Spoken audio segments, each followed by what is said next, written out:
going into a build, we were confident in the concept of the game, Real Tiny. Everything on the team was on board with the chosen game during Re-Rabbit. However, the version that was made during Re-Rabbit was something that the team didn't feel that it was the game. So they decided to scrap everything and start fresh. So this was our prototype UI. It doesn't look great. It's kind of clunky. Doesn't really have much going on. Mistakes are supposed to happen in these stages. And with these bad ideas that show themselves, it's good that they arrived so that expensive ones don't happen later.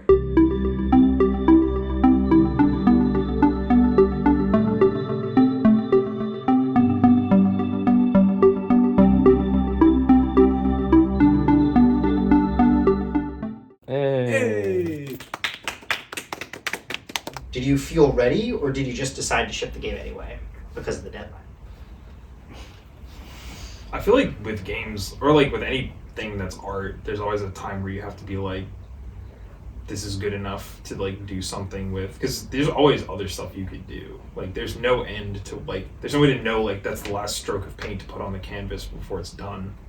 So like, you kind of always have to just pick a time to do it. And I think it was early for me. Like it wouldn't have been what I say is like the thing to go out, but I think just having a time picked out is helpful, in my opinion. Yeah, and I think that like with us transitioning the demo into like the proper tutorial for the main game, like we'll be able to work on it and like add more strokes of paint to the canvas.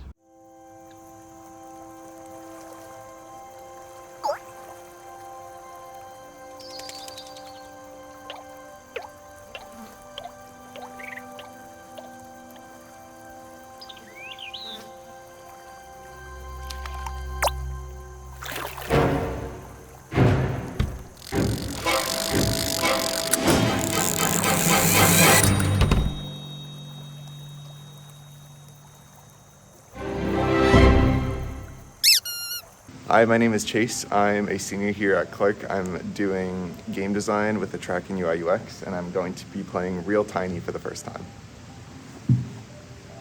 Okay.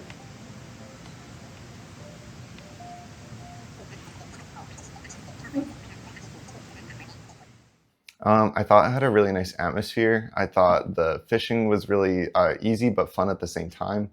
And the character model was really cute. So I think overall it was a very happy experience.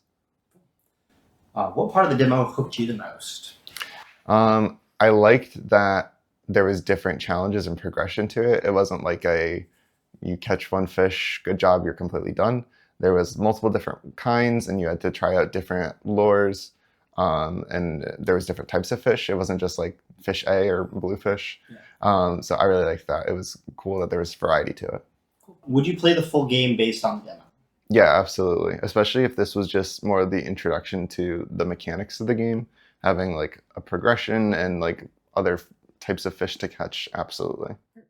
What surprised you the most about how people played the game? I think when I was playing it a lot right before we released, I got really bored really fast with a lot of the systems from like especially the fishing. I did a lot right before it released. And then watching people play it again for the first time, like they didn't have any of that built up like experience with the game where like it was boring for them. So it was like really nice and gratifying to see people just like having fun with the game. And then I could kind of see areas where it could be improved as well, which is always nice. Yep. I was definitely surprised at like certain like areas that like the like people having different levels of like difficulty with different things. Like I had some people play it and that were like they had all the trouble in the world with like the dace, but like first tried the Mad Tom, which It's crazy. Was like the Mad Tom. I still struggle with the Mad Tom, so it's.